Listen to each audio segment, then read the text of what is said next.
Hello and welcome to a new episode of our podcast series, Talking Europe. My name is Staiger. I'm director of the European Institute here at UCL, and it is my pleasure to be welcoming today Rachel Bowlby, Professor of Comparative Literature at UCL and a Fellow of the British Academy. It is fair to say, I think, that Rachel is an example of quite exceptional intellectual and personal academic mobility. You were educated and indeed taught in the UK, in the US, in France. But I think also your body of work is incredibly sort of versatile and eclectic.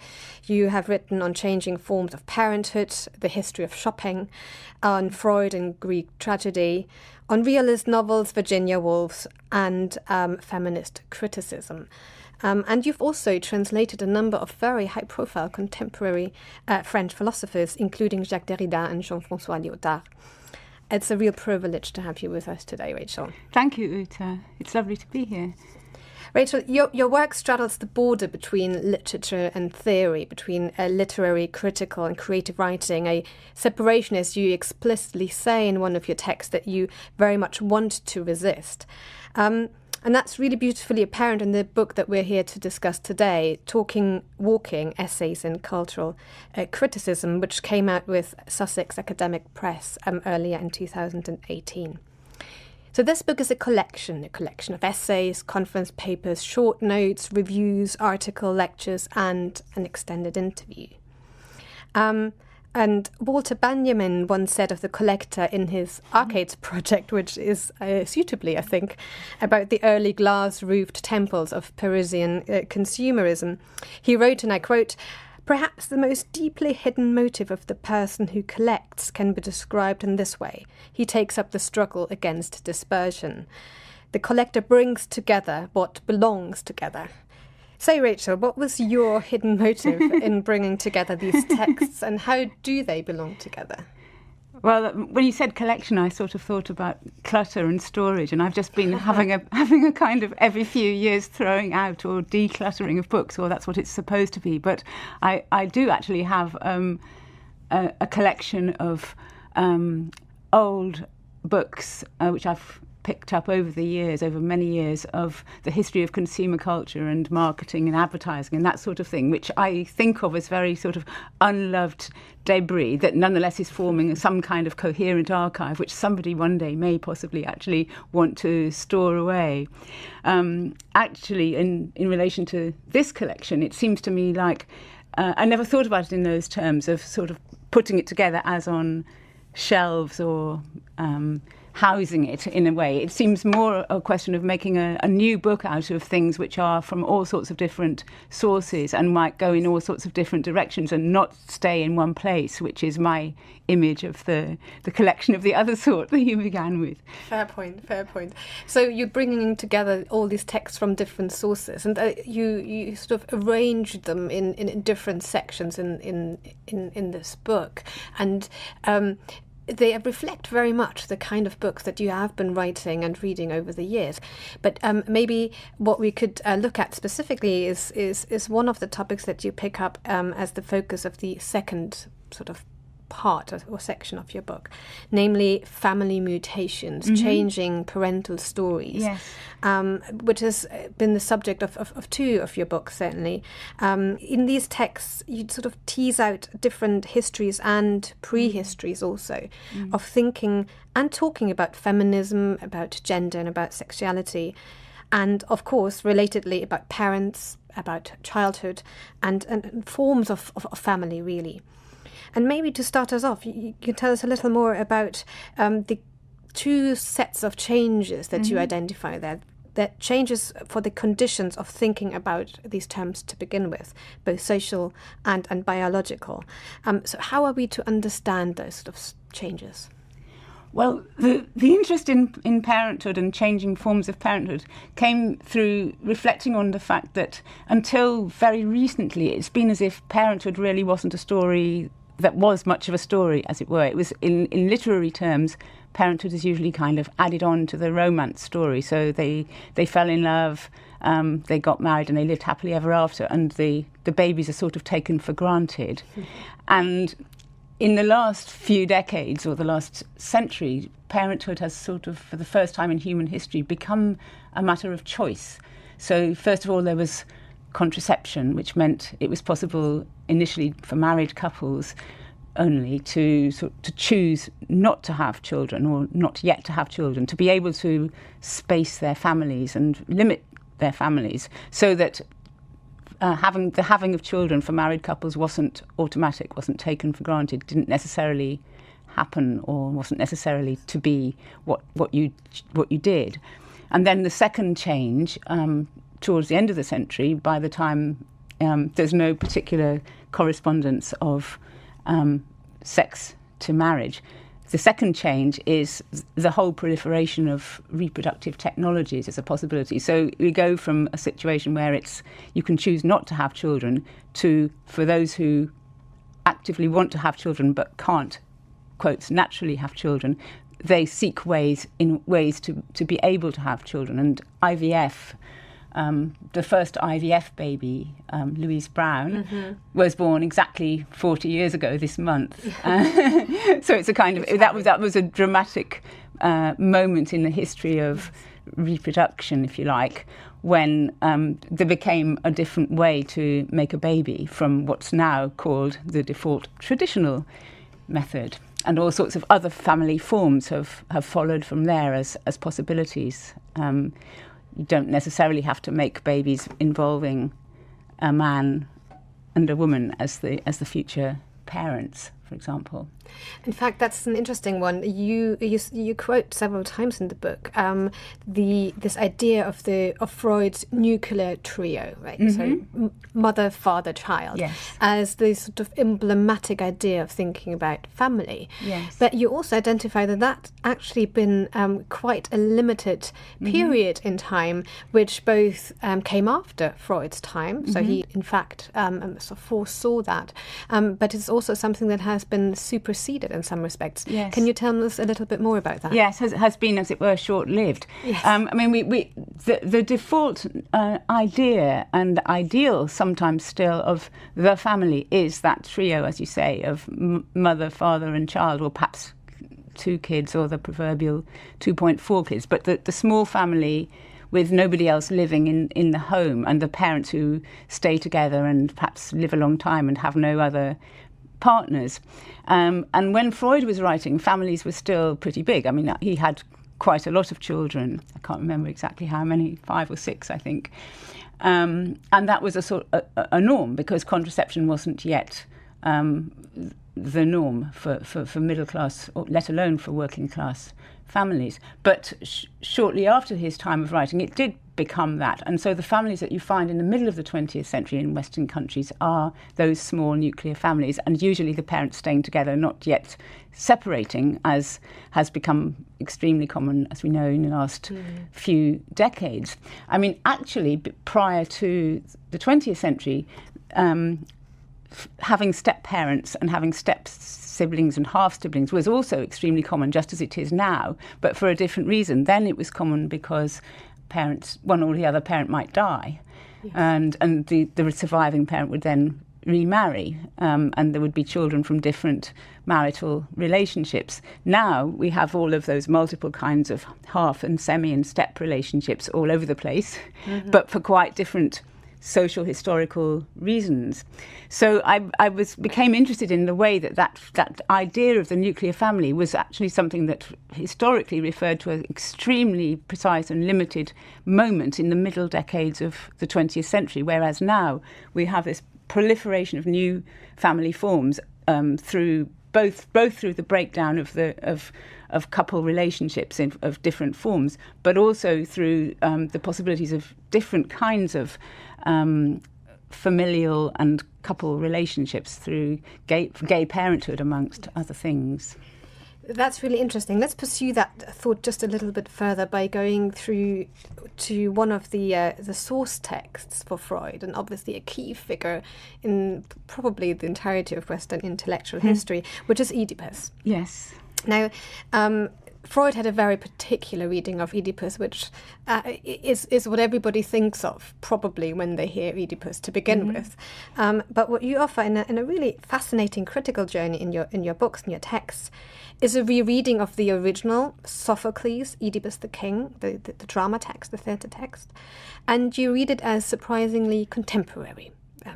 Along the lines of what we've just said, you actually read it as rather un-Oedipal in the original Freudian sense. It's an intriguing tale of second families, of infertility, adoption, and crucially, of secrets. Can you tell us more about what, in your view, makes Oedipus so relevant to contemporary conditions as you've just outlined them? Yes, thank you. Well, it did just strike me that, in fact, the original Sophocles play that Freud read in the original, and he knew his Greek and took his Oedipus from, was actually not that much about the loves and hates of a small boy, the sort of the everyman Oedipal complex that we think of as what Freud invented, and which he did invent, but actually much more about parental loves and hates in relation to being a parent, which was what I was describing earlier as the topic that's not very much around in literature until quite recently. So Oedipus, the baby Oedipus, is cast out by his birth parents and then received by adoring adoptive parents in another country. So it's even a transnational adoption, if you like. And there's a contrast between the two modes of parental attachment, in the sense that there's the rejecting parents and then there's the loving parents, which seem to me to resonate with contemporary questions about parenthood very strongly. I mean, the adoptive parents are childless, and it's said that they were childless, and in that context, the father, and it's the father who's highlighted here, the father loved his son all the more because his childlessness had taught him. It said. So there's a real interest in that play about parental feelings, and parental feelings including the feelings of pre-parents or not parents, those who long to be parents, and also those who dread being parents, which is Oedipus's actual parents. I mean, Oedipus's actual parents are they're married, they're royal, they need an heir, and yet he's thrown out. I mean, there is the small matter of the prophecy of what this baby will do. This baby will murder his mother and murder his father and sleep with his mother. But it's nonetheless it's a myth about parents rejecting or dreading their offspring. Yeah. Well, there's two other things that I would quite like to draw you on in this regard. One is the relationship of specifically small children, adoption, and monetary value. In the play, as you outline, the shepherd who finds and rescues Oedipus, is adamant that he did not receive any monetary gift from the adoptive parents. So how does that work? It's interesting that that's already there at the beginning. It certainly is a question today, isn't it? Yes, very strongly. I mean, there's still a kind of a strong taboo or prohibition on any association with the acquiring or the having of babies, between that and money or payment.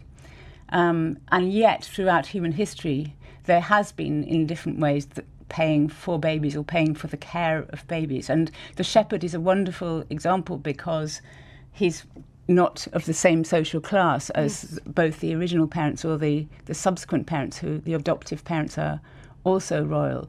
And so he ties in with a history whereby it's actually lower class people who have done the looking after of the babies in all sorts of ways to enable the aristocratic parents to coolly continue their lives in their own sweet ways. But also that there's a notion that there's something separate about babies from any other kind of thing that you might acquire. In other words, it absolutely is not what you would buy or sell, unlike most other of the things that we find in the world that we live in. And it's become a distinctive different sort of issue now with the world of reproductive technologies, where, of course, very high sums of money are paid for the services to not to get you a baby necessarily, but to get you the hope of having a baby, to get you the means of having a baby, and all sorts of arguments about whether or not this should or shouldn't be part of normal healthcare in countries which have medical facilities to do it. And also a new form of the class argument in the sense of where there's a need for in order to make a baby, where you need to have either a surrogate mother or an egg donor mother, which are two different kinds of capacity, the different sorts of expectation of what kind of a female will provide that service and how much that female will be paid. And you get the reproduction, I'm tempted to say, or the repetition of the same class, the same sorts of class division, in that egg donors tend to be advertised as or marketed as highly educated and worth more and to be paid quite a lot, whereas surrogate mothers tend to be working class and sort of down-home gals who just love being pregnant, but their family is complete. And there's a completely different sort of image or expectation from these two roles, which have newly been separated as the two modes of the mother, the genetic mother and the body mother, as it were. And actually, with surrogacy, there's a really interesting link to another sort of age-old mode of semi-motherhood, or not quite motherhood, but nonetheless biological motherhood, which is the wet nurse. Who is a physical mother, who is breastfeeding the baby, but is normally paid almost nothing, and may even be doing that at the expense of the health of her own baby, because you have to have had a baby in order to be able to nurse a baby. Yes, that's fascinating, and it actually takes us quite neatly onto a different kind of concern of yours. That you talked about consumer choice, yes. And you talked about freedom of choice, and also about, in the end, human desires and technologies of reproduction. So using Freud and using these sort of topics, we could maybe steer the conversation to a different text that is very present in the book and concern, namely how to think theoretically, historically, academically about consumer culture. And maybe to start us off, you can sort of elaborate a little more on how we can understand the relationship between the Freudian model of human, and obviously particularly feminine desires, and the development of the private institutions, the cathedrals of modern commerce, as Émile Zola had it, that are designed specifically to pander to those desires. Yes. Well, the development of what we know as or think of as modern consumer culture was, as you suggest, something that began in the 19th century, the late 19th century, with the department stores that came into being in large cities all over the world, really. And they were explicitly and expressly promoted as places, and places is important, places for women to go and women to be able to wander around in the city, looking at things, desiring things, and sometimes also buying things. Yes. And there was a strong association with the idea of these pleasure palaces, and the idea that women was in some sense insatiable and had limitless desires, which could be sort of targeted and pressed upon by the entrepreneurs, who were usually male and were sort of creating those new objects for the women to desire. But there is also a kind of class issue, which I think you were hinting at too, yes. Which was the idea that any woman can walk into one of these beautiful palatial stores and be treated as a queen and be as if she is an aristocratic woman. So it's the beginnings of a very new culture of sort of image and trying on identities and playing with identity possibilities, which is both a kind of, depending on how you look at it, is a sort of is costly for the consumer, but is also a new opportunity, a new kind of urban experience that is open to all. I mean, in particular, in this first stage, is open to women of all kinds as an experience of luxury. There was a great phrase used by a French journalist at the end of the 19th century, which was the democratization of luxury, which it can, depending on how you spin it, is the trivialization of democracy, but also is the spreading out, the opening out of luxury to everybody. And interestingly, of course, that itself has undergone quite a lot of changes. If we're talking about consumer culture and shopping today, we're not actually thinking of palatial places, of the glitter and the glamour and the being treated as a queen. Quite the contrary. We're seeing a sort of dehumanization, a technologization of the consumption process, if you like. Yes. So how has that happened? How have we come from the department store to the supermarket checkout, if you like? Well, yes. The supermarket is almost the antithesis of the department store. If the department store is the great consumer invention of the 19th century, then the supermarket is the one of the middle of the 20th century, beginning in America with the idea of cheapness, efficiency, swiftness. Shopping in this mode is not a pleasure; it's a bargain. But it's a bargain that is of no special interest. It's just satisfying basic daily, weekly kinds of need. So they're both sort of large-scale organisations, the department store and the supermarket, that have high turnover, relatively cheap prices, and aim to sort of push as many products and as many people through them as fast as possible in order to expand the profit of the owners. But their whole image and their whole mode of presentation is quite different. The supermarket is just the chore, is doing the shopping, whereas the department store is the special occasion of going shopping. So what we see then is also a transformation of the sort of spaces that consumers and in an earlier time particularly women moved in. So the going out from the private space, the going out from the home as that particular domain that's also been seen as obviously a constrained and constricted domain.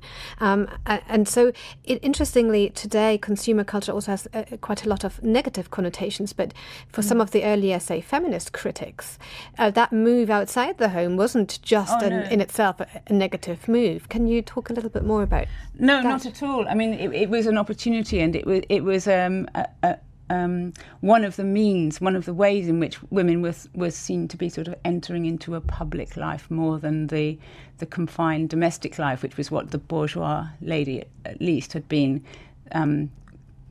associated with in the 19th century.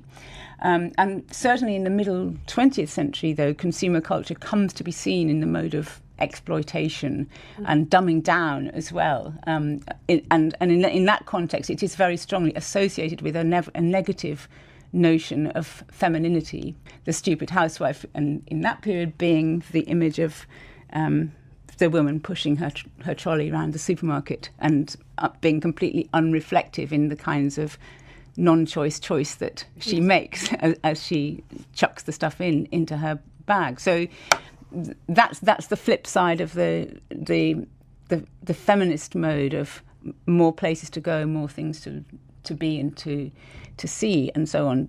It's the idea of consumerism being a kind of capitulation to what's foisted on you, and a lack of critical input on the part of the consumer. I think that's tending to change now in the last couple of decades, or more perhaps, partly because, and you can't say which is the cause and which is the result, but partly because men are doing more consuming, and so that feminization, dumbing down association is no longer particularly there. I mean, men do more of the shopping in the shopping sense, the sense of shopping as a chore.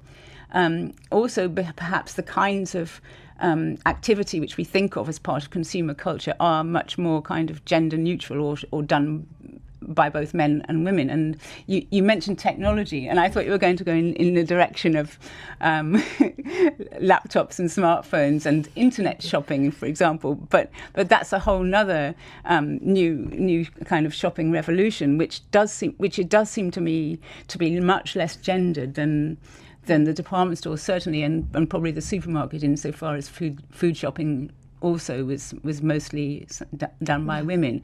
That those clicks those clicks are done by everybody, and they're very individuated as well, and you can do them anywhere in any environment. They're not in special places called shops, so they're no longer shopping in that particular sense.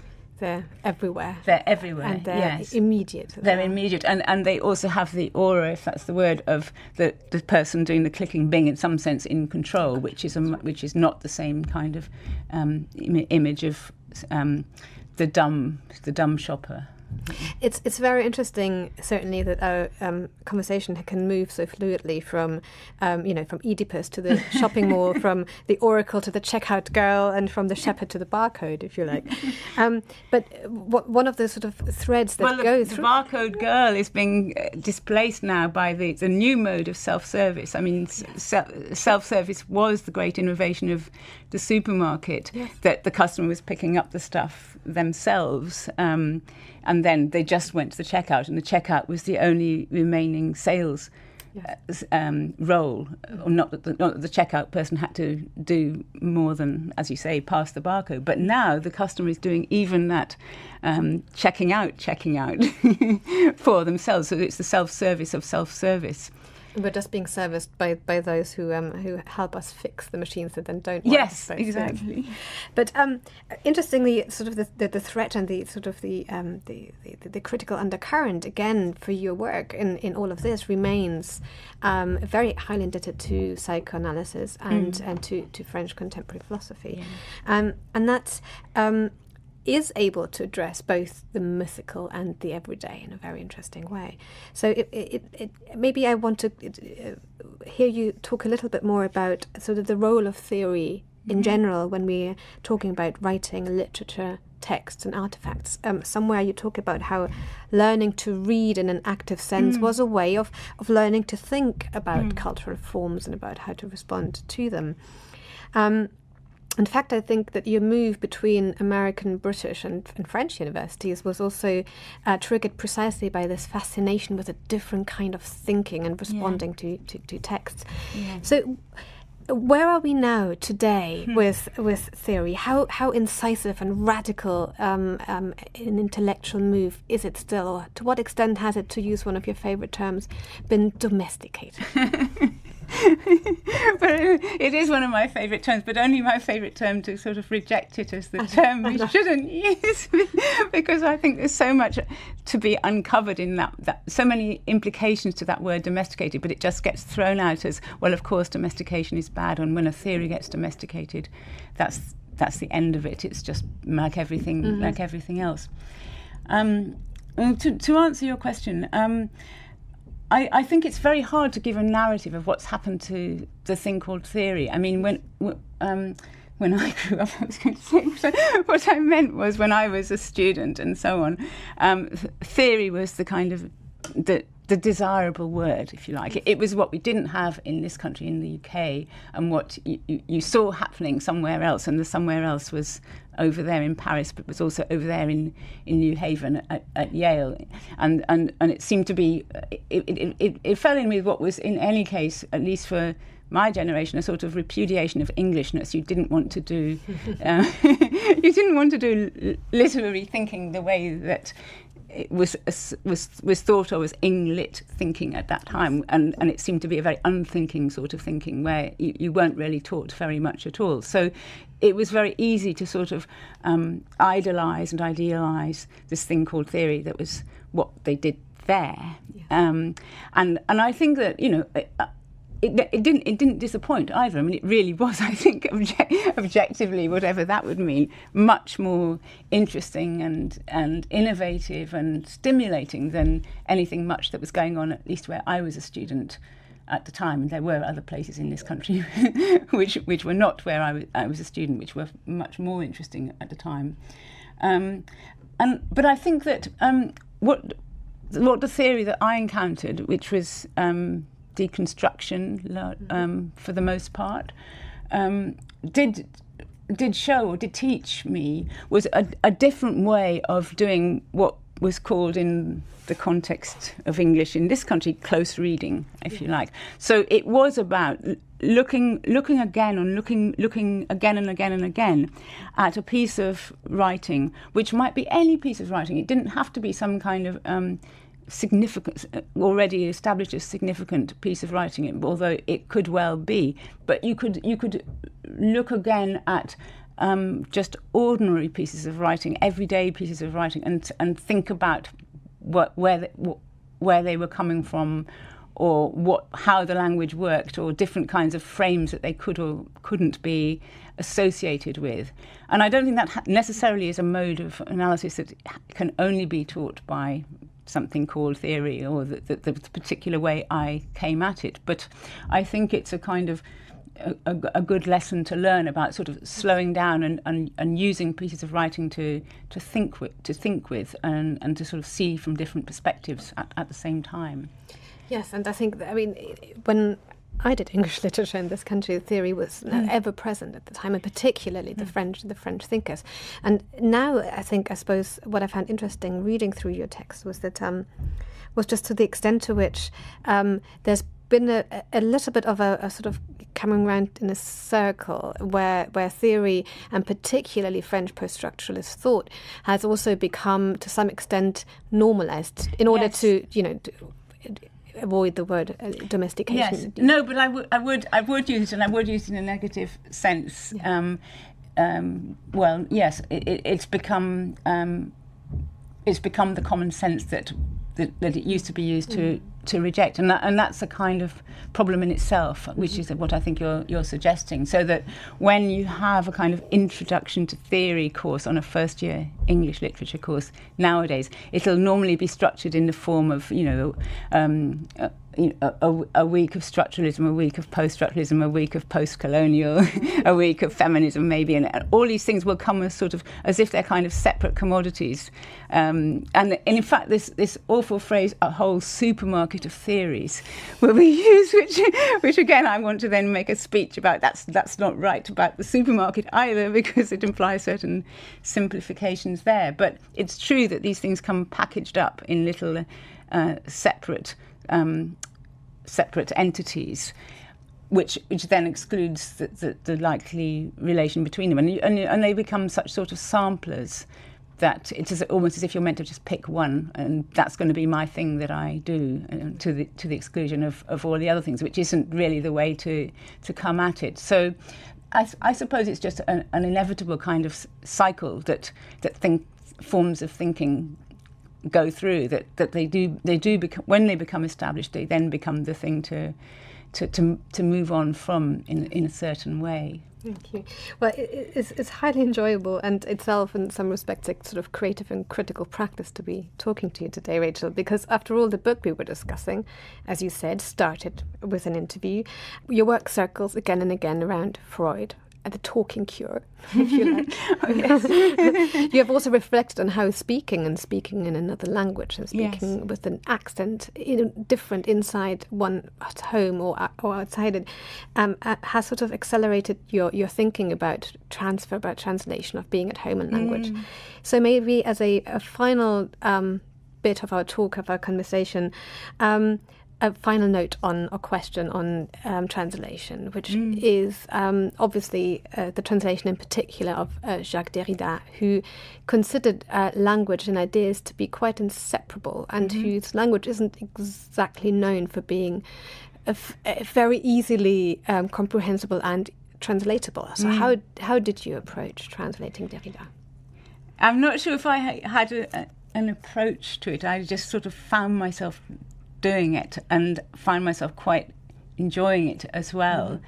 I think there's such a kind of scaffolding, if you like, of intimidation almost that goes into the so-called French theory, the French philosophy that came over into translation in English. And that's partly because it's often presented in a very particular kind of language within English that looks like theory with a capital T, and reads in a very particular way, not just with the technical terms, but with certain ways of formulating the sentences and the syntax. So this, when theory was first being studied and presented as such in this country, there was a way that students would write essays, having read the translated texts, in a certain kind of English that wasn't really English, but there was kind of Frenchified English or theoryfied English, translationese of a certain kind. So I think when I started trying to translate Derrida,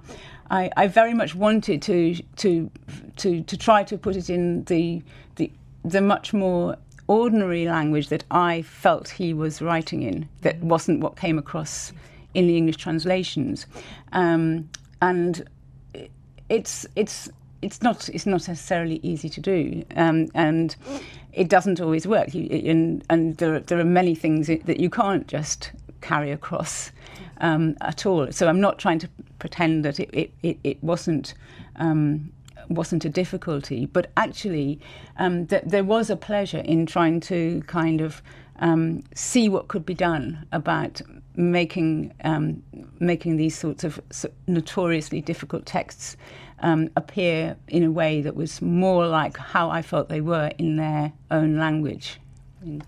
And this is, in some respects, where we started off, the inseparability of theory and literary writing, yes. if you like. Yeah, no, it was a challenge to try and make it readable, if you like, or make it not read as translation in the negative sense.